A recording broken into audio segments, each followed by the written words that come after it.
Now, let's solve the simultaneous equations using the substitution method. Step 1.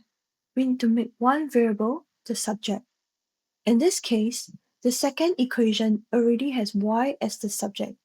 Y equals to 2x plus 1. Step 2. Substitute this expression for y into the first equation. This gives us x plus 2x plus 1 equals to 7. Step 3. Simplify and solve for x. Step 4. Substitute x equals to 2 back into y equals to 2x plus 1 to find y. That gives us y equals to 5. So the solution to the equations is 2, 5. This method works well when one variable is already isolated. Now it's your turn to practice using the substitution method. We are given two equations, y equals to x plus 2 and 2x plus y equals to 8.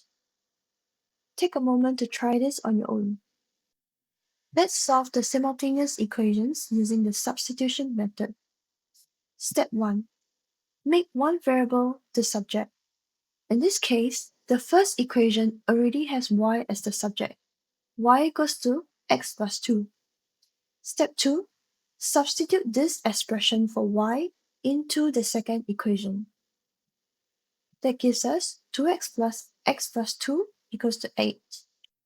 Step 3. Simplify and solve for x. Step 4. Substitute x equals to 2 back into y equals to x plus 2 to find y. That gives us y equals to 4. So the solution to the simultaneous equation is 2, 4. Did you get it right? Smash your maths exams. Download Learn Maths Today for real exam questions and achieve top marks.